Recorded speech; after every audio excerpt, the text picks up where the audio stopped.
Welcome back to my channel. ഇന്ന് നമ്മൾ എങ്ങനെയാണ് ദോശമാവ് ഉണ്ടാക്കുന്നതെന്ന് നോക്കുന്നത്. അതിന് വേണ്ടിയിട്ട് നമ്മൾ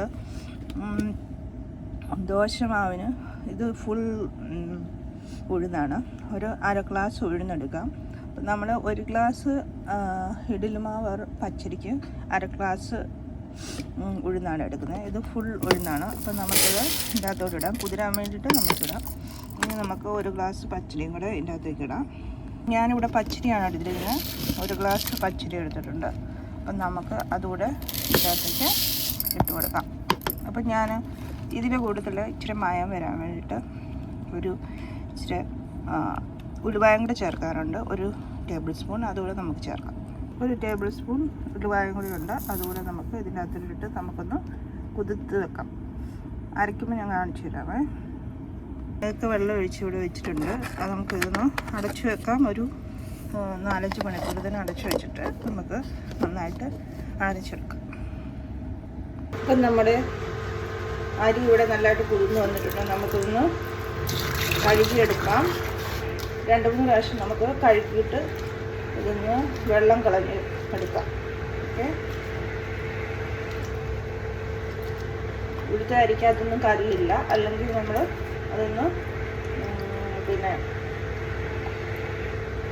അരിച്ചെടുക്കണം. ഓക്കെ, നല്ലതായിട്ട് ഇതിപ്പം കുതിർന്ന് വന്നിട്ടുണ്ട്. അപ്പം നല്ലതായിട്ട് നമുക്കിതൊന്ന് കഴുകി എടുക്കാം. കഴുകി എടുത്തിട്ടുണ്ട്. ഇവിടെ ഞാൻ നഖക്കെ ഇതുണ്ട്, വെള്ളം ഒഴിച്ചിട്ടുണ്ട്. ഇത് നമുക്ക് മിക്സിയിലേക്ക് അങ്ങ് ഇട്ട് കൊടുക്കാം. എടുത്തിട്ട് നമുക്ക് ഇത് നല്ല നേർമയായിട്ട് അരച്ച് എടുക്കാം. ഓക്കെ, വെള്ളം കൂടിപ്പോകാതെ നോക്കണം. നേരത്തെ വെള്ളം നമ്മൾ ഒഴിച്ചാൽ മതി. ഓക്കെ, അതിലുള്ള ബാക്കിയുള്ള ഇതൂടെ നമുക്ക് ഇടാം. എന്നിട്ട് നമുക്ക് ഇതൊന്ന് ഇതിപ്പോൾ ഈവനിങ്ങിലാണ് ഞാൻ ഇത് വയ്ക്കുന്നത്. അപ്പോൾ ഒരു നാളെ വൈകുന്നേരം ആകുമ്പോഴത്തേന് ഇത് പൊങ്ങി വരും. ഓക്കെ, നമുക്ക് ഇത് നല്ലതായിട്ട് ഒന്ന് അരച്ച് വയ്ക്കാം.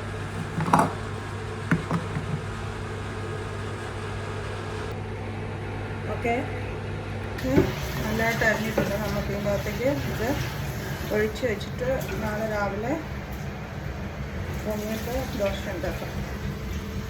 ദോശമാവ് ഇവിടെ പൊങ്ങി വന്നിട്ടുണ്ട്, നല്ലപോലെ പൊങ്ങി വന്നിട്ടുണ്ട്. അപ്പം നമുക്കിതിനകത്ത് ആവശ്യത്തിന് ഉപ്പൂടെ ചേർത്ത് കൊടുക്കാം.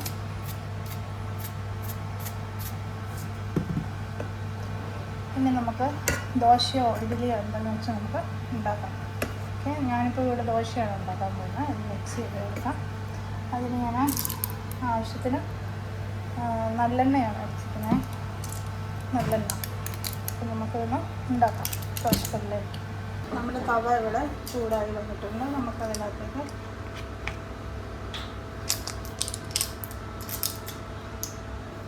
നല്ലെണ്ണ ഒഴിച്ചു കൊടുക്കാം. ഒന്ന് സ്പ്രെഡ് ചെയ്ത് നമുക്കൊന്ന് ഒഴിച്ചു കൊടുക്കാം. കല്ലിൽ പിടിക്കാതിരിക്കാൻ വേണ്ടിയിട്ടാണ്. ഓക്കെ, ഇത് നമുക്കതൊന്ന് സ്പ്രെഡ് ചെയ്ത് കൊടുക്കാം.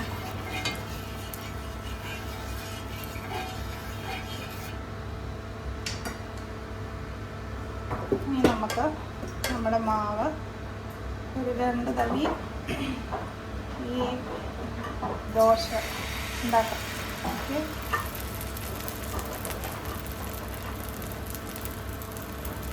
നമുക്കൊന്ന് പരത്തി കൊടുക്കണം. ഇച്ചിരി ഒന്ന് പരത്തി നമുക്ക് കൊടുക്കാം.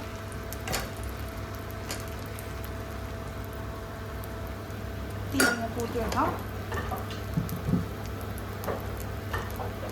നമ്മൾ തീ കൂട്ടി വെച്ചു. ഒരു സൈഡ് നല്ലപോലെ അങ്ങ് മൊരിഞ്ഞ് വന്നിട്ടുണ്ട്. നമുക്കതൊന്ന് മറിച്ചിടാം. ഒരു സൈഡ് മറിഞ്ഞ് വന്നിട്ടുണ്ട്. തീ കൂട്ടി തന്നെയാണ് ഇരിക്കുന്നത്. നല്ലപോലെ ഒന്ന് മൊരിഞ്ഞ് വരട്ടെ. അടുത്ത സൈഡും നമുക്ക് മൊരിഞ്ഞിട്ടുണ്ട്. നമുക്ക് ഒന്ന് എടുക്കാം, കല്ലിൽ നിന്ന് എടുക്കാം. നന്നായിട്ട് മൊരിഞ്ഞ് വന്നിട്ടുണ്ട്. നമുക്ക് സെർവിങ് ഡിഷിലേക്ക് മാറ്റാം. സെർവിങ് ഡിഷിലേക്ക് ഇത് മാറ്റിയിട്ടുണ്ട്. അപ്പോൾ എല്ലാവരും എങ്ങനെയാണ് ദോശമാവ് ഉണ്ടാക്കണമെന്ന് ഇപ്പോൾ പഠിച്ചല്ലോ ദോശ എങ്ങനെയാണ് നമുക്ക് വീട്ടിൽ നല്ല മയമുള്ള ദോശ ഉണ്ടാക്കുന്നതെന്ന്. അപ്പം നമ്മുടെ എന്തുവാ ചമ്മന്തിപ്പൊടി ഇവിടെ ഉണ്ട്. അത് വെച്ചിട്ട് നമുക്ക് ഇതൊന്ന് കഴിക്കാം. ഓക്കെ, അല്ലെങ്കിൽ ചമ്മന്തിപ്പൊടി അല്ലെന്നുണ്ടെങ്കിൽ നമ്മുടെ കയ്യിൽ സാമ്പാറുണ്ടോ അല്ലെങ്കിൽ നമ്മൾ ചമ്മന്തിയൊക്കെ പൊളിച്ചുണ്ടോ എന്ത് വെച്ചാണെങ്കിൽ നമുക്ക് ഇത് കഴിക്കാം. അപ്പം നല്ല മയമുള്ളൊരു ദോശയാണ്. എല്ലാവരും ഒന്ന് ട്രൈ ചെയ്ത് നോക്കുക. അഭിപ്രായങ്ങളും കമൻറ്റുകളും ലൈക്കുകളും ഒക്കെ ചെയ്യുക. പുതിയൊരു വീഡിയോ ഞാൻ നിങ്ങളുടെ അടുത്തേക്ക് വരും. അതുവരെ thank for watching my video.